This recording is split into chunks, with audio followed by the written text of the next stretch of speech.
الحمد لله رب العالمين نحمده ونستعينه ونستهديه ونسترشده ونؤمن به ونتوكل عليه ونعوذ بالله تعالى من شرور أنفسنا ومن سيئات أعمالنا من يهده الله فلا مضل له ومن يضلله فلن تجد له وليا مرشدا وأشهد أن لا إله إلا الله وحده لا شريك له وأشهد أن محمدا عبده ورسوله أرسله بالهدى ودين الحق ليظهره على الدين كله ولو كره المشركون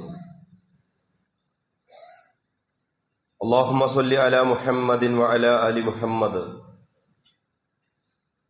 كما صليت على إبراهيم وعلى آل إبراهيم وبارك على محمد وعلى آل محمد كما باركت على إبراهيم وعلى آل إبراهيم في العالمين إنك حميد مجيد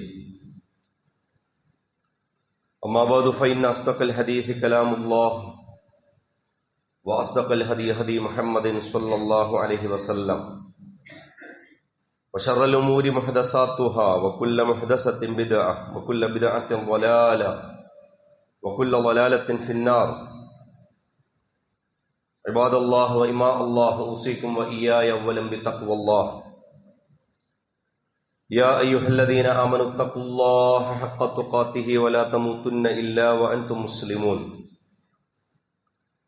أعوذ بالله السميع العليم من الشيطان الرجيم بسم الله الرحمن الرحيم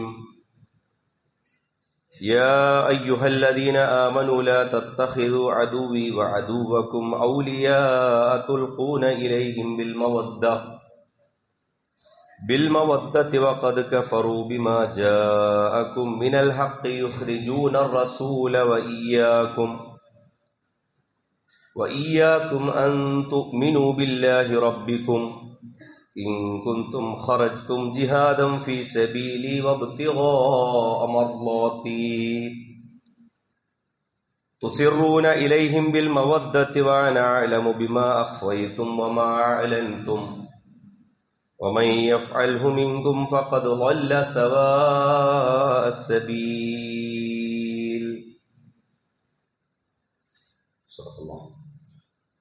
صدق الله العلي العظيم സ്നേഹധന്യരായ വിശ്വാസികളുടെ സഹോദരി സഹോദരന്മാരെ, രഹസ്യവും പരസ്യവുമായ നമ്മുടെ എല്ലാം ജീവിതത്തിൻ്റെ സർവ്വമേഖലകളിലും അല്ലാഹു സുബ്ഹാനഹു വ തആലയുടെ വിധിവിലക്കുകൾ പാലിച്ച് ജീവിതത്തെ ക്രമീകരിക്കണമെന്ന്, മുത്തഖികളായി ജീവിക്കണമെന്ന് എന്നെയും നിങ്ങൾ ഓരോരുത്തരെയും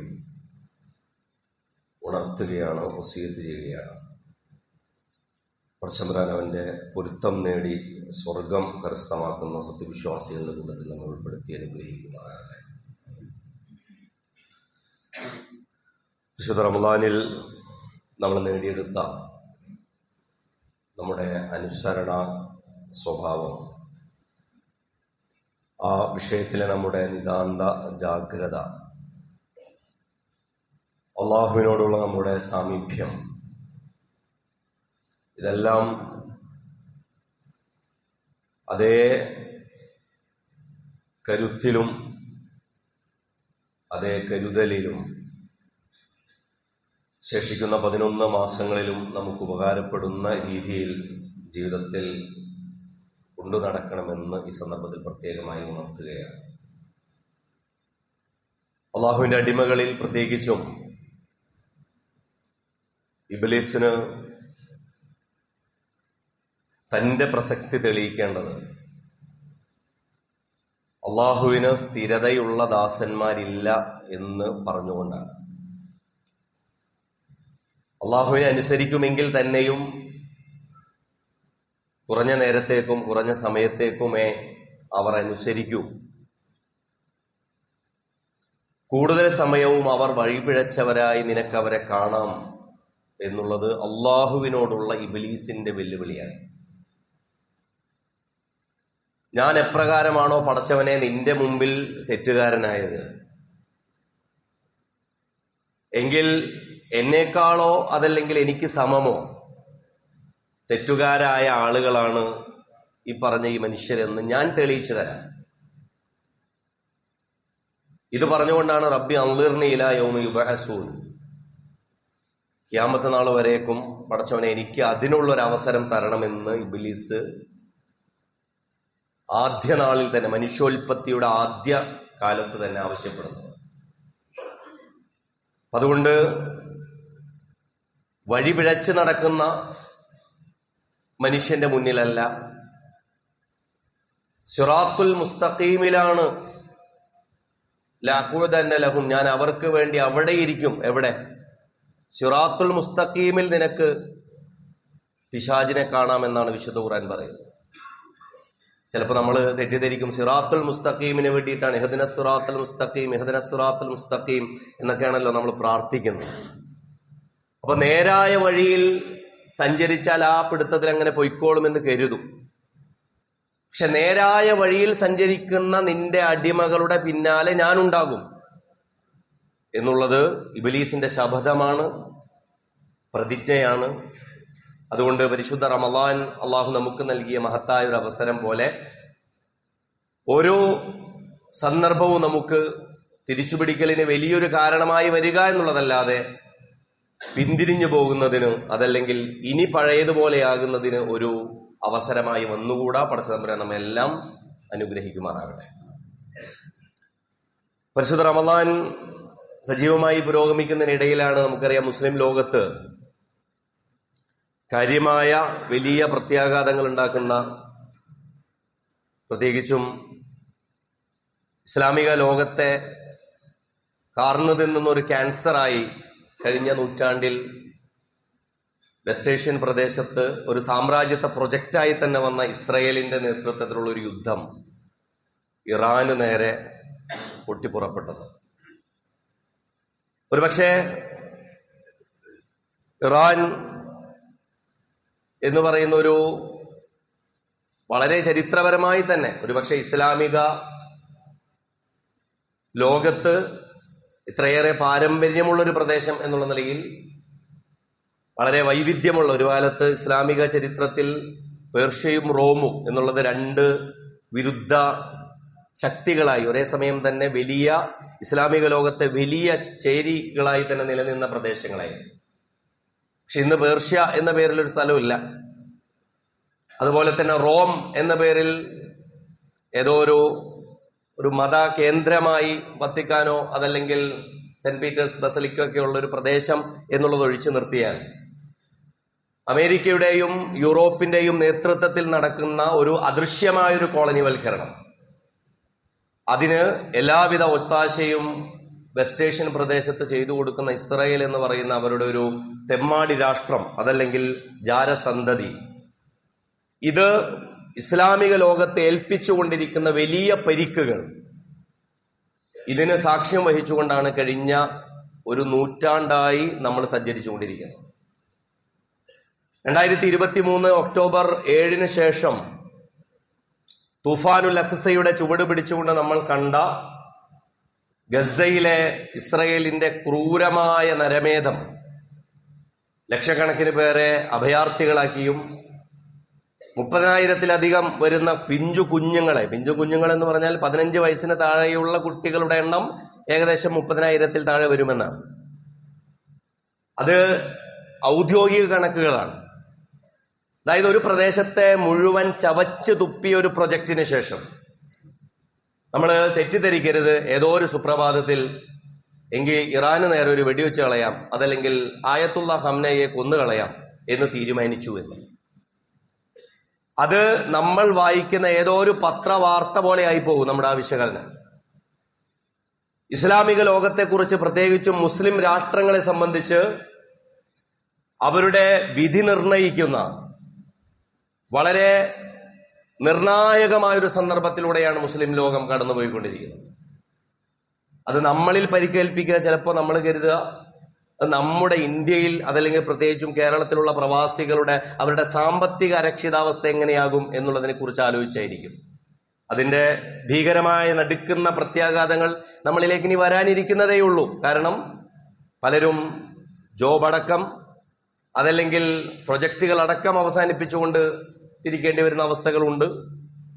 ചിലയിടങ്ങളിലെങ്കിലും അത്തരത്തിലുള്ള ഊർജ സ്രോതസ്സുകൾ മാത്രമല്ല, നമ്മൾ പറയുന്ന വിഭവ സ്രോതസ്സുകൾ പോലും, ഒരു നാടിന്റെ നട്ടെല്ലായി മനസ്സിലാക്കപ്പെടുന്ന എണ്ണയും ഗ്യാസും അതൊക്കെ അതിന്റെ പൂർവ്വസ്ഥിതിയിലാക്കണമെന്നുണ്ടെങ്കിൽ, അത് തന്നെയും തിരിച്ചു പിടിക്കണമെന്നുണ്ടെങ്കിൽ 2-3 കൊല്ലമൊക്കെ ആവശ്യമുള്ള അവസ്ഥയിൽ നാശനഷ്ടങ്ങൾ ഉണ്ടായി കഴിഞ്ഞ ഒരു ഘട്ടത്തിൽ നിന്നുകൊണ്ട് കൂടിയാണ് നമ്മൾ പെരുന്നാളിന് ഇപ്പുറം ഇതിനൊക്കെ കാണുന്നത്. ഇപ്പോഴും യുദ്ധം അവസാനിച്ചിട്ടില്ല. അപ്പോ എന്താണ് ഇതിൽ പിന്നിലുള്ള യഥാർത്ഥ കാരണമെന്ന് നമുക്ക് ഏതോ ഒരു ദിവസത്തെ ഒരു പത്രവാർത്തയിലോ അതല്ലെങ്കിൽ നാളെ വരാൻ പോകുന്ന ഏതെങ്കിലും ഒരു ചാനൽ ചർച്ചയുടെ ഒരു വിശകലനത്തിലോ ഇതൊന്നും അവസാനിപ്പിക്കാൻ സാധിക്കില്ല. മറിച്ച് ഇത് മുസ്ലിം ലോകത്തെ ലാക്കാക്കിക്കൊണ്ടുള്ള, ഇസ്ലാമിക ലോക ശരീരത്തെ, ഗാത്രത്തെ ഉന്നം വെച്ചുകൊണ്ടുള്ള കൃത്യമായൊരു പദ്ധതിയായി മനസ്സിലാക്കിയില്ലെങ്കിൽ നമ്മൾ നമ്മുടെ നാട്ടിലൊക്കെ ഇങ്ങനെ ചെറിയ ചില ചർച്ചകളിൽ ഒതുങ്ങി പോകാനുള്ള സാധ്യത വളരെ കൂടുതലാണ്. നമുക്കറിയാം, അല്ലാഹു സുബ്ഹാനഹു വ തആല അനുഗ്രഹിച്ചിട്ടുള്ള, വിഭവങ്ങൾ കൊണ്ട് അനുഗ്രഹിച്ചിട്ടുള്ള വലിയ ഒരു കമ്മ്യൂണിറ്റിയാണ് മുസ്ലിം ഉമ്മത്ത് എന്ന് പറയുന്നത്. വിഭവങ്ങൾ കൊണ്ട് എന്ന് പറഞ്ഞാൽ സ്വന്തം അധ്വാനങ്ങൾ പോലും ഇല്ലാത്ത വിഭവങ്ങൾ കൊണ്ട്. നമ്മൾ ആലോചിക്കേണ്ട ഒരു കാര്യമാണ്. മക്കക്കാരെ എങ്ങനെ അനുഗ്രഹിച്ചു എന്നുള്ളതിനെ കുറിച്ച് പറയുമ്പോൾ വിശുദ്ധ ഖുർആൻ പറയുന്നുണ്ട്, ഈലാഫി ഖുറൈശ് ഈലാഫിഹിം റഹ്ലത്തശ് ശിത്താഇ വസ്സൈഫ് ഫൽയഅ്ബുദു റബ്ബ ഹാദൽ ബൈത്തില്ലദീ അത്അമഹും മിൻ ജൂഇൻ വആമനഹും മിൻ ഖൗഫ്. അവർക്ക് വിശന്നപ്പോൾ, അവരിൽ ചിലർ പട്ടിണി കിടന്ന് മരിക്കേണ്ടി വരുന്ന അവസ്ഥകൾ ഉണ്ടായപ്പോൾ അതിൽ നിന്ന് ഭക്ഷണമേകിയവനാണ് പടച്ചവൻ. അവരുടെ ഭീതിജനകമായ അവസ്ഥകളിൽ നിന്ന് സുരക്ഷയേകിയവനാണ് പടച്ചവൻ. അതുകൊണ്ട് ഫല്യഅ്ബുദു റബ്ബ ഹാദൽ ബൈത്ത്, അതുകൊണ്ട് അവർ അല്ലാഹുവിന് ഇബാദത്ത് ചെയ്യട്ടെ, ഈ ബൈത്തിന്റെ, ഈ കഅബയുടെ നാഥന് ഇബാദത്ത് ചെയ്യട്ടെ എന്നാണ് വിശുദ്ധ ഖുർആനിൽ ഒരു സൂറത്ത് തന്നെ സംസാരിക്കുന്നത്. അതിന്റെ യഥാർത്ഥ കാരണം എന്നാണ്. അതിന് തൊട്ട് മുമ്പുള്ള സൂറത്ത് ഏതാ? സൂറത്തുൽ ഫീലാണ് അല്ലെ? സൂറത്ത് ഖുറൈശിന് തൊട്ട് മുമ്പുള്ള സൂറത്ത് സൂറത്തുൽ ഫീലാണ്. അതിൽ പറയുന്നത്, അലം തറ കൈഫ ഫഅല റബ്ബുക ബി അസ്ഹാബിൽ ഫീൽ അലം യജ്അൽ കൈദഹും ഫീ തദ്ലീൽ. എന്തുകൊണ്ട് മക്കക്കാർ ഈലാഫി ഖുറൈശ്, ഖുറൈശികളുടെ ഈ ഇണക്കം, അവരുടെ യാത്ര, അവരുടെ കച്ചവടം, അവർക്ക് ഈ കഅബ ഇങ്ങനെ കിട്ടി? അവർ സംരക്ഷിച്ചു നിർത്തിയതല്ല. അലം തറ കൈഫ ഫഅല റബ്ബുക ബി അസ്ഹാബിൽ ഫീൽ. ആനപ്പടയുമായി വന്ന അബ്രഹത്തിന്റെ കൂട്ടരെ കൈകാര്യം ചെയ്തത് പടച്ചവനാണ്. അലം യജ്അൽ കൈദഹും ഫീ തദ്ലീൽ വഅർസല അലൈഹിം ത്വയ്റൻ അബാബീൽ. അവർ ആനക്കൂട്ടങ്ങളുമായി വന്നപ്പോ അതിനെ നേരിടാൻ പക്ഷിക്കൂട്ടങ്ങളെ പറഞ്ഞയച്ചത് പടച്ചതമ്പുരാനാണ്. അവരുടെ എല്ലാ കുതന്ത്രങ്ങളെയും നാമാവശേഷമാക്കിയത് പടച്ചവനാണ്. അപ്പൊ പടച്ചവൻ നിങ്ങൾക്ക് നൽകിയ പ്രത്യേക സംരക്ഷണമുണ്ട്. അബ്ദുൽ മുത്തലിബ് അബ്രഹത്തുമായുള്ള സംഭാഷണത്തിന് പോകുമ്പോ അബ്ദുൽ മുത്തലിബ് ആകെ കൂടി ആവശ്യപ്പെട്ടത് എന്റെ ഒട്ടകങ്ങളെ വിട്ടുതരണമെന്നാണ്. അബ്രഹത്ത് പരിഹസിച്ചു ചോദിച്ചു, നീ കുറച്ചുകൂടി ഉയർന്നു ചിന്തിക്കുമെന്നാണ് ഞാൻ കരുതി. നീ സംസാരിക്കുമ്പോൾ കുറച്ചുകൂടി ഒരു നേതാവാണല്ലോ, നീ നിന്റെ ഒട്ടകത്തെ കുറിച്ചാണോ ചോദിച്ച് വന്നിരിക്കുന്നത്? ഓ, അബ്ദുൽ മുത്തലിബ് പറഞ്ഞു അത്രേ, ഞാൻ ഒട്ടകത്തിന്റെ ഉടമസ്ഥന്, ഈ കഅബയുടെ ഉടമസ്ഥൻ, ഈ കഅബക്ക് മറ്റൊരു ഉടമസ്ഥൻ ഉണ്ട്. അതിന്റെ സംരക്ഷണം ഇപ്പോൾ എന്നെ കൊണ്ട് കൂട്ടിയാൽ കൂടാത്തതാണ്, അവൻ സംരക്ഷിച്ചുകൊള്ളുന്നത്. അതായത് പൂർണ്ണമാകാത്ത ഒരു ഇസ്ലാമിക ആദർശത്തിന്റെ മുൻപുള്ള അവസരമാണത്. റസൂലുള്ളാഹി സ്വല്ലല്ലാഹു അലൈഹി വസല്ലമയുടെ ആഗമനം സംഭവിച്ചിട്ടില്ല. അപ്പോ അബ്ദുൽ മുത്തലിബ് അന്ന് പറയുന്ന ഈ കഅബയുടെ നാഥൻ, റബ്ബുൽ കഅബ, ഈ കഅബയുടെ നാഥൻ സംരക്ഷിച്ചു നിർത്തുന്ന ഒരു ക്രമമുണ്ട്. ഈ ക്രമത്തെ കൂടി ലാക്കാക്കിയും ഉന്നം വെച്ചുകൊണ്ടും നടക്കുന്ന വലിയൊരു ശ്രമം, ഈ ഒരു ശ്രമം ഒരു 2023 ഒക്ടോബർ 7 തുടങ്ങിയ തൂഫാനുൽ അക്സയല്ല, അതല്ലെങ്കിൽ അതിനു മുമ്പ് അതിനുശേഷം ഇപ്പോ ഇറാനിൽ നമ്മളിപ്പോ കണ്ട ഈ അയത്തുള്ള അലി ഖാംനായിയുടെ രക്തസാക്ഷിത്വം അടക്കമുള്ള കാര്യമല്ല. അതിനു മുമ്പേ തന്നെ മുസ്ലിം ലോകത്തെ സംബന്ധിച്ച് പ്രത്യേകിച്ചും നമ്മൾ മനസ്സിലാക്കേണ്ട ഒരു കാര്യം, അവരുടെ ശത്രുക്കളെ സംബന്ധിച്ച് അല്ലാഹു സുബ്ഹാനഹു വ തആല വിശുദ്ധ ഖുർആനിൽ അവസാന കാലഘട്ടത്തിൽ ഇറങ്ങുന്ന സൂറകളിൽ ഒന്നാണ് സൂറത്തുൽ മുംതഹന. സൂറത്തുൽ മുംതഹനയുടെ 1-ാമത്തെ ആയത്തിൽ, ഞാൻ ഖുത്ബയുടെ ആമുഖത്തിൽ ഓതി വെച്ച ആയത്താണ്. യാ അയ്യുഹല്ലദീന ആമനു, അല്ലയോ വിശ്വസിച്ചവരെ, ലാ തത്തഖിദു അദുവി വ അദുവക്കും ഔലിയ, നിങ്ങൾ എന്റെ ശത്രുവിനെയും നിങ്ങളുടെ ശത്രുക്കളെയും ഔലിയാക്കളായി സ്വീകരിക്കരുത്. നിങ്ങളുടെ ആത്മമിത്രങ്ങളാക്കി ഒരിക്കലും അള്ളാഹുവിന്റെ ശത്രുക്കളെയും നിങ്ങളുടെ തന്നെ ശത്രുക്കളെയും ചങ്ങാതിമാരായി സ്വീകരിക്കരുത്. ഇത് നമ്മൾ വിചാരിച്ചല്ല നമ്മുടെ സുഹൃത്തുക്കളെ സംബന്ധിച്ചാണ് ഈ പറയുന്നത്. അങ്ങനെയല്ല. അള്ളാഹുവിനും അവന്റെ റസൂലിനും അവന്റെ ദീനിനുമെതിരായി തന്നെ നടക്കുന്ന ഒരു ആഗോള ശ്രമം, ഒരു വ്യവസ്ഥ എന്നുള്ള നിലക്ക് ഭരണകൂട രൂപങ്ങൾ, സാമ്രാജ്യ രൂപങ്ങളൊക്കെയായി കാലങ്ങളായി തുടർന്നു പോരുന്ന, ഇന്നതിന്റെ മുൻനിരയിലുള്ളത് അമേരിക്കയും ഇസ്രായേലും ആയിരിക്കാം. പക്ഷേ ഇതിന് അതിന്റെ പ്രാഗ് രൂപങ്ങളുണ്ട്, പഴയകാല രൂപങ്ങളുണ്ട്. മുൻകാലങ്ങളിൽ അത് റോമൻ സാമ്രാജ്യങ്ങളായിരുന്നു, പേർഷ്യൻ സാമ്രാജ്യങ്ങളായിരുന്നു, പിന്നീട് കോളനിവൽക്കരണത്തിന് നേതൃത്വം കൊടുത്ത രാജ്യങ്ങളായിരുന്നു. ഏറ്റവും ചുരുക്കി പറഞ്ഞാൽ ഇസ്ലാമിക ലോകത്ത് പേരിനെങ്കിലും നിലവിൽ നിന്നിരുന്ന ഒരു ഖിലാഫത്തിനെ ഇല്ലാതാക്കിയത് ഇവരാണ്. പക്ഷേ മുസ്ലിം ലോകത്തിനെ സംബന്ധിച്ച് സങ്കടകരം എന്ന് പറയേണ്ടി വരും, ഈ ചിന്തയൊന്നുമില്ലാതെയാണ് അവര് ഈ കഥ കാണുന്നത്. ഇപ്പൊ അവരെ സംബന്ധിച്ചിടത്തോളം ഈ കാണുന്ന ഈ ഹെഡ്ലൈൻസ്, അതല്ലെങ്കിൽ മനോരമയിലോ മാതൃഭൂമിയിലേക്ക് വരുന്ന 2 വാർത്തകൾ, ഇതൊക്കെയാണ് സംഭവം. അങ്ങനെയല്ല. അള്ളാഹ് പറയാണ്, എന്തുകൊണ്ട് നിങ്ങൾക്കെതിരെയുള്ള ശത്രുക്കൾ എന്ന് എടുത്തു പറയുന്നു എന്ന് ചോദിച്ചാൽ, നിങ്ങൾ അങ്ങനെയാകരുത്. തുൽഖൂന ഇലൈഹിം ബിൽ മവദ്ദ, നിങ്ങളുടെ സ്നേഹപ്രകടനങ്ങൾ അവർക്ക് വെറുതെ എറിഞ്ഞു കൊടുക്കരുത്. അതായത് നിങ്ങളുടെ സ്നേഹവും നിങ്ങളുടെ അടുപ്പവും നിങ്ങളുടെ സൗഹാർദ്ദവും ആദർശബന്ധിതമാകണം. മുസ്ലിം ലോകത്തിന്റെ ഇന്നത്തെ എന്തെങ്കിലും ഒരു പ്രശ്നം ആദ്യമായി അനാവരണം ചെയ്യപ്പെട്ട് അവർക്ക് ഡയഗ്നോസ് ചെയ്ത് കാണിച്ചു കൊടുക്കാനുണ്ടെന്നുണ്ടെങ്കിൽ വിശുദ്ധ ഖുർആനിലെ സൂറത്തുൽ മുംതഹനയിലെ ഈ ആയത്തിലേക്ക് നമ്മൾ എത്തും.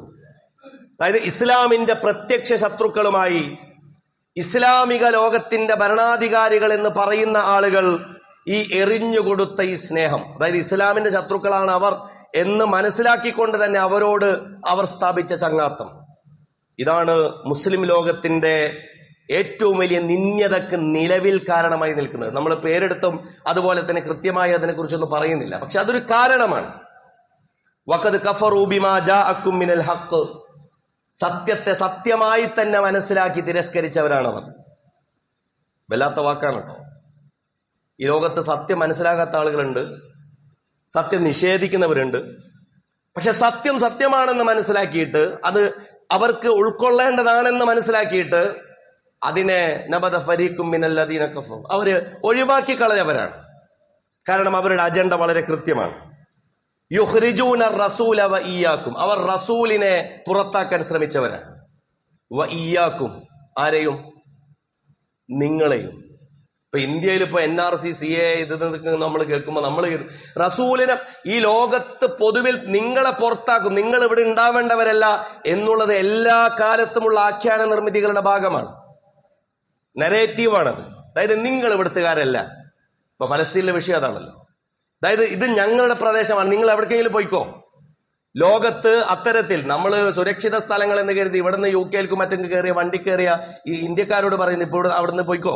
ലോകത്തെ എല്ലാ മനുഷ്യരും പറയാ ഇത് നിങ്ങളുടെ നാടല്ല, ഇത് റസൂലിനെ പുറത്താക്കിയവരാണവർ. വയ്യാക്കും, നിങ്ങളെയും പുറത്താക്കുന്നവർ. യുഖ്രിജൂന എന്നാണ് ഉപയോഗിച്ചത് കേട്ടോ. അതായത് അഹ്റജൂക്കും എന്നല്ല, നിങ്ങളെ പുറത്താക്കി എന്നല്ല പറഞ്ഞേ, പുറത്താക്കുന്നവരാണവർ. ഫേല് മുദാരിയാണ്. അതായത് ഇനിയും തുടരും. അത് റസൂലിനെയും നിങ്ങളെയും അവർ നിങ്ങളുടെ നാട്ടിൽ നിന്ന് തന്നെ പുറത്താക്കും. എന്തിന്? അൻതുമിനു ബില്ലാഹി റബ്ബിക്കും, നിങ്ങൾ അള്ളാഹുവിൽ നിങ്ങൾ വിശ്വസിച്ചു എന്നുള്ള ഒറ്റ കാരണം മതി. നിങ്ങൾ ഇസ്ലാമിന്റെ ആളുകളാണ് എന്നുള്ള ഒരൊറ്റ കാരണം തന്നെ ആ ചാപ്പയടിച്ച് നിങ്ങളെ പുറത്താക്കുന്നതിന് മതിയായ കാരണമാണ് ശത്രുക്കൾക്ക്.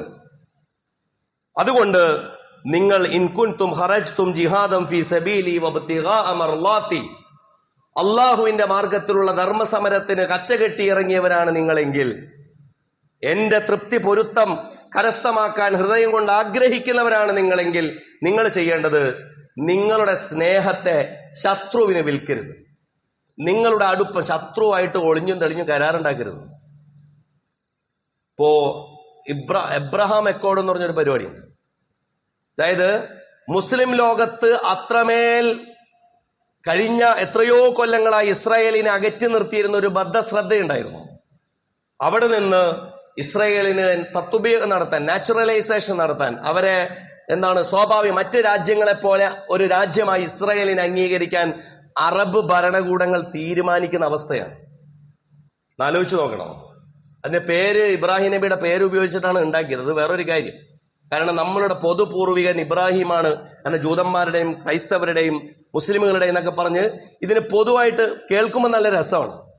പക്ഷേ അവരുടെ ഉദ്ദേശം എന്താണെന്ന് ചോദിച്ചാൽ ഈ മുസ്ലിം രാജ്യങ്ങളെ, അതല്ലെങ്കിൽ ഇസ്ലാമിന്റെ തന്നെ ഇസ്ലാമിക ശരീരത്തെ തകർക്കുക എന്നുള്ളതാണ്. എവിടെ? യമൻ എന്ന് പറയുന്ന രാജ്യം എവിടെ? ഇറാഖ് എന്ന് പറയുന്ന രാജ്യം എവിടെ? ഇപ്പോ ഷിയാക്കൾക്കെതിരെയാണ് കുറെ പേർക്ക് പ്രശ്നം. ചില ആളുകൾ ഇപ്പൊ നമ്മുടെ നാട്ടില് ഈ സന്ദർഭം അറിയാതെ ഫത്വകളും ഇസ്ലാമിക വിവരങ്ങളും ഉന്നയിക്കുന്ന കുറെ ആൾക്കാരുണ്ട്. അവര് പറയും ഷിയാക്കൾ ഇങ്ങനെയുള്ളവരാണ്. അതൊക്കെ അവിടെ നിൽക്കട്ടെ. ഇനി ഷിയാക്കൾ അല്ലാത്തവർക്ക് എന്ത് പറ്റി? അങ്ങനെയുണ്ടല്ലോ. ഇറാഖിന് എന്ത് പറ്റി? സദ്ദാം ഹുസൈൻ എന്ത് പറ്റി? ലിബിയക്ക് എന്ത് പറ്റി? സിറിയക്ക് എന്ത് പറ്റി? ഇതൊക്കെ ആലോചിക്കണോ? ലെബനാൻ എന്ത് പറ്റി? അതായത് ഒരു പ്രദേശത്തെ മൊത്തത്തിൽ ഷാറ്റർ ചെയ്യുക, അതായത് തകർത്ത് കളയുക എന്ന് പറയുന്ന ഒരു അവസ്ഥയിലേക്ക് മുസ്ലിം ലോകത്തിലെ ഓരോ പ്രദേശങ്ങളും, നമ്മൾ നാഗരികതകളുടെ കളിത്തൊട്ടിൽ എന്നൊക്കെ പറയുന്ന, നമ്മൾ സുമേഷ്യനും നൈൽ നദീതട സംസ്കാരവും ബാബിലോണിയൻ സംസ്കാരവും എന്നൊക്കെ പറയാവുന്ന ഇതിന്റെ അടിസ്ഥാന ഇടങ്ങളെ അതിനെ ചുടുചോറ് തിന്നാൻ നിർബന്ധിപ്പിച്ച സ്ഥലങ്ങളാക്കി അതിനെ മാറ്റി. ഇവിടെ ആലോചിച്ച് നോക്കൂ. ഫലസ്തീന്റെ വിഷയത്തിൽ അതല്ലേ സംഭവിച്ചത്? ഇപ്പോ ഇറാന്റെ വിഷയത്തിൽ സംഭവിക്കും. ഇറാൻ തിരിച്ചു നടത്തിയ ആക്രമണങ്ങളും മറ്റൊക്കെയാണ് ഇപ്പോൾ അതിന്റെ വേറൊരു പ്രശ്നമായിട്ട് ചില ആളുകൾ പറയുന്നു. സ്വയം തകരാൻ പോകുന്നു എന്ന ഭീതിയിൽ നിൽക്കുന്ന ഒരു രാജ്യം, അവർക്ക് പിന്നീട് തങ്ങൾ തകർന്നിട്ട് ബാക്കിയുള്ളവർ മാത്രം സുരക്ഷിതമായിട്ട് നിൽക്കണ്ട എന്ന് പറയുന്നൊരു സ്ട്രാറ്റജിയിലാണല്ലോ ഇപ്പൊ അവർ നടത്തുന്ന ആക്രമണങ്ങൾ. അതായത് ഞങ്ങളെ തകർത്തിട്ട് ഞങ്ങളുടെ ശത്രുവിന്റെ മിത്രങ്ങളായി ഞങ്ങളുടെ തൊട്ടടുത്തുള്ള അയൽക്കാർ വളരെ സുരക്ഷിതരായി നിൽക്കുന്നു. ഇതിന്റെ പ്രത്യാഘാതം ശരിയാണ്, നമുക്കൊക്കെ ഇത് സാമ്പത്തികമായിട്ടാണ് ബാധിക്കുക. പക്ഷേ മുസ്ലിം ലോകത്തിന്റെ അസ്തിത്വവും അതല്ലെങ്കിൽ അവരുടെ നിലനിൽപ്പും അതുമായി ബന്ധപ്പെട്ടൊരു പ്രതിസന്ധിയായി ഇത് മാറുന്നു എന്നുള്ളത് നമ്മൾ തിരിച്ചറിയേണ്ടതുണ്ട്. നമ്മളിപ്പോ ഇറാഖെന്നോ ലെബനാനെന്നോ അതല്ലെങ്കിൽ സൗദി അറേബ്യന്നോ ഇതൊക്കെ പറയുന്ന ഈ രാജ്യങ്ങൾ നിലവിൽ വന്നതിനെ കുറിച്ച് നിങ്ങളൊന്ന് ആലോചിച്ച് നോക്കൂ. ഇപ്പൊ 1916 അതല്ലെങ്കിൽ 17 തുടക്കത്തിലാണ് സൈക്കസ് പീക്കോ കരാർ എന്ന് പറയുന്നൊരു കരാർ ഉണ്ടാവുന്നത്. സൈക്കസ് എന്ന് പറഞ്ഞാൽ ഈ ബ്രിട്ടീഷ് വിദേശകാര്യമന്ത്രിയും പീക്കോ എന്ന് പറയുന്നത് ഇറ്റാലിയൻ വിദേശകാര്യമന്ത്രി. ഇവർ രണ്ടുപേരും തമ്മിൽ നടത്തുന്ന കരാറാണ്. ഈ കരാറിന്റെ ഭാഗമായി ഒന്ന് ആലോചിച്ച് നോക്കണം. ഈ രാജ്യങ്ങൾ മുസ്ലിം ഓട്ടോമൻ സാമ്രാജ്യത്തിന് കീഴിൽ, ഉസ്മാനിയ സാമ്രാജ്യത്തിന് കീഴിൽ, ഉസ്മാനിയ ഖിലാഫത്തിന് കീഴിൽ ഉണ്ടായ രാജ്യങ്ങളെ ഈ രാജ്യങ്ങൾ കൈക്കലാക്കുകയാണ്. 100 കൊല്ലം മുമ്പാണ്ടോ, അധികം കൊല്ലമൊന്നും ആയിട്ടില്ല, ഒരു 110 കൊല്ലമായിട്ടുള്ളൂ. ഈ രാജ്യങ്ങളിൽ ഉദാഹരണത്തിന് ഇപ്പോ സിറിയയെയും ലെബനാനിനെയും ഫ്രാൻസ് പറഞ്ഞാൽ ഞങ്ങൾ എടുത്തോളാം. ഇന്ന് സിറിയ എന്നും ഇന്ന് ലെബനാൻ എന്ന് അറിയപ്പെടുന്ന പ്രദേശങ്ങളെ ഫ്രാൻസ് തങ്ങളുടെ കോളനികളാക്കി മാറ്റി സൈക്കസ് പീക്കോ കരാർ പ്രകാരം. അതുപോലെ തന്നെ ബ്രിട്ടൻ ഇന്നത്തെ ഇറാഖിനെയും ജോർദനെയും അതുപോലെ തന്നെ ഫലസ്തീനെയും തങ്ങളുടെ മടിയിൽ വെച്ചു. എന്നിട്ട് ഈ രാജ്യങ്ങളിലെല്ലാം, പ്രത്യേകിച്ചും അന്ന് നമ്മൾ മനസ്സിലാക്കേണ്ടത് ഈ ഇന്റേണൽ പ്രശ്നങ്ങളുടെ രൂക്ഷത എത്രത്തോളം ഉണ്ടെന്ന് ചോദിച്ചാൽ, അന്ന് ഷെരീഫ് മക്ക എന്ന് പറയുന്ന അന്നത്തെ ഷെരീഫ് ഹുസൈൻ, ഹിജാസിലെ ഗവർണറായിരുന്ന ഷെരീഫ് ഹുസൈനോട് ബ്രിട്ടൻ പറഞ്ഞു, നിങ്ങൾ ഉസ്മാനിയ സാമ്രാജ്യത്തിനെതിരെ എന്ത് നടത്തണം? കലാപം നടത്തണം. അവിടുത്തെ ഗവർണറാണത്. ഉസ്മാനിയ സാമ്രാജ്യത്തിനെതിരെ നിങ്ങൾ കലാപം നടത്തിയാൽ നിങ്ങൾക്ക് എന്ത് തരും പകരമായി? അവിടെ സ്വതന്ത്രമായ ഒരു രാജ്യം തരും. സംഭവിച്ചത് അങ്ങനെയാണോ? അല്ലല്ലോ. അപ്പോ ഇസ്ലാമിക ലോകത്തെ ഓരോ പ്രശ്നങ്ങളിലും ഈ രണ്ട് ഭാഗത്തെയും സഹായിക്കാനും രണ്ട് ഭാഗത്തെ യുദ്ധങ്ങളെയും സജീവമായി നിർത്താനും അതിനെ ഇല്ലാതാക്കാനുമുള്ള കൃത്യമായ ശ്രമങ്ങൾ കഴിഞ്ഞ കാലങ്ങളിൽ നടമാടപ്പെട്ടു പോയിട്ടുണ്ട്. അതിൽ ഫലസ്തീൻ പ്രശ്നം മാത്രം ഒരു ഇന്റർനാഷണൽ പ്രശ്നമായി വെച്ചു. അതിന്റെ ഭാഗമായി ഒരു ജൂത മൈഗ്രേഷന് വഴിയൊരുക്കുകയും 1948 കൂടി തീർത്തും നിയമവിരുദ്ധമായി ഇസ്രായേൽ എന്ന് പറയുന്ന ഒരു രാഷ്ട്രത്തിന് പിറവി കൊടുക്കാൻ അത് കാരണമാവുകയും ചെയ്തു. തുടർന്ന് ഇങ്ങോട്ടുള്ള ചരിത്രം നമുക്കറിയാം. അപ്പോഴും നമ്മൾ അവിടെ ആലോചിക്കേണ്ടത് നേരത്തെ ഈലാഫി ഖുറൈശ് പറഞ്ഞ പോലത്തെ ഒരു കാര്യമാണ്. പടച്ചവൻ അപ്പോഴും ഈ ഉമ്മത്തിന് എന്ത് ചെയ്തു?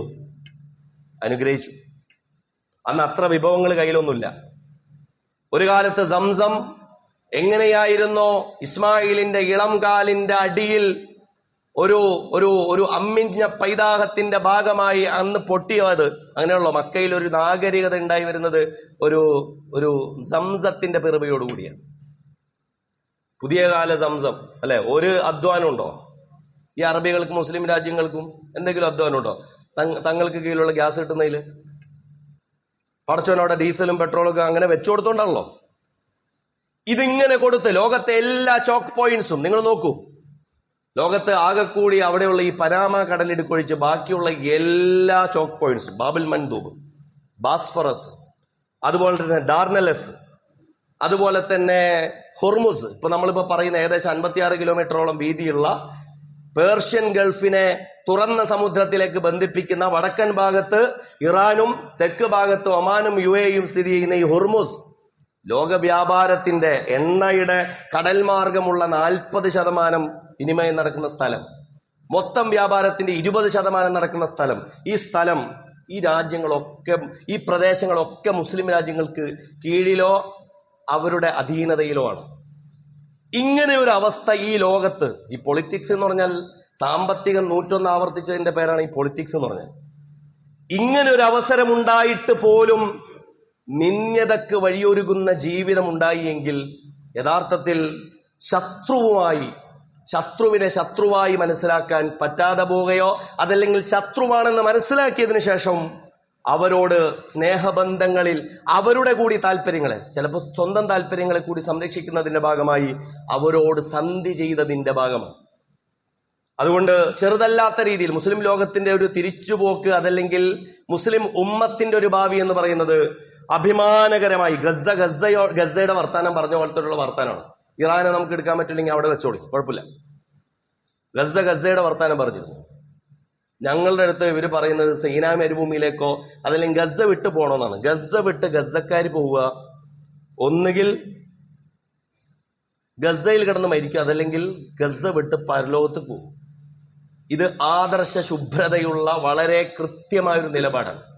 ഇസ്ലാമിക ലോകത്ത് ആ നിലക്ക് ഒരു 2-2.5 വർഷം നമുക്ക് മുമ്പിൽ നിന്നുകൊണ്ട് ഗസ നമ്മളോട് പറഞ്ഞൊരു കാര്യമാണ്.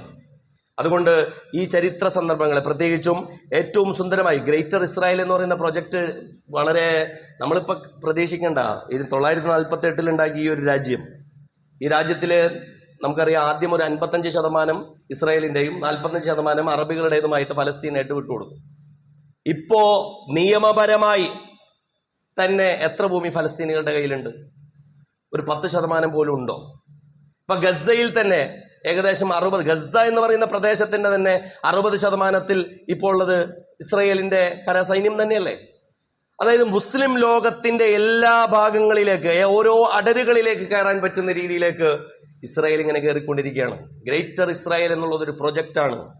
മിനൻ നീലി ഇലൽ ഫുറാത്ത് എന്നാണ്. നൈല് മുതൽ ഫുറാത്ത് ഇറാഖ് വരെ എന്നാണ്. അതായത് നൈല് മുതൽ യൂഫ്രട്ടീസ് വരെയാണ് എന്നുള്ളതാണ് തങ്ങളുടെ മൊത്തം സ്ട്രെച്ചിനെ കുറിച്ച് ഇസ്രായേൽ പറയുന്നത്. അവരിലെ അൾട്രാ റാഡിക്കൽ വിഭാഗങ്ങൾ പറയുന്നത് അവിടം കൊണ്ട് നിൽക്കൂലാണ്, അത് ഖൈബറിലെത്രയാണ്.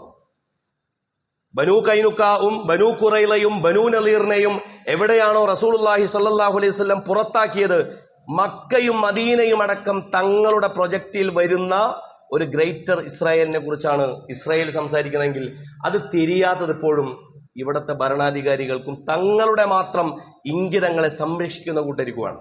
അതുകൊണ്ട് മുസ്ലിം ലോകവുമായി ബന്ധപ്പെടുത്തിയ ഒരു ഉമ്മത്തി കാഴ്ചപ്പാടിനെ നമുക്ക് വികസിപ്പിക്കാൻ, പ്രത്യേകിച്ചും ആ നിലക്കുള്ള ദിശാബോധം മുസ്ലിം ഉമ്മത്തിന് ഉണ്ടാകാൻ പല കാരണങ്ങൾ കൊണ്ട് അതൊക്കെ ഉണ്ടാകാനുള്ള സാധ്യതകൾ കൂടുതലാണ്. കാരണം ലോകത്ത് വലിയ വലൗലാ ദഫ്ഉല്ലാഹി നാസ ബഅ്ലഹും ബിബഅ്ലിൻ എന്നാണല്ലോ. ഒരു ഉമ്മത്തിനെ കൊണ്ട് എല്ലാം നടത്തുക എന്നുള്ളത് മാത്രമല്ല, ലോകത്തെ ശക്തികളുടെ ഒരു സന്തുലിതാവസ്ഥ എന്ന് പറയുന്ന സംഗതിയുണ്ട്.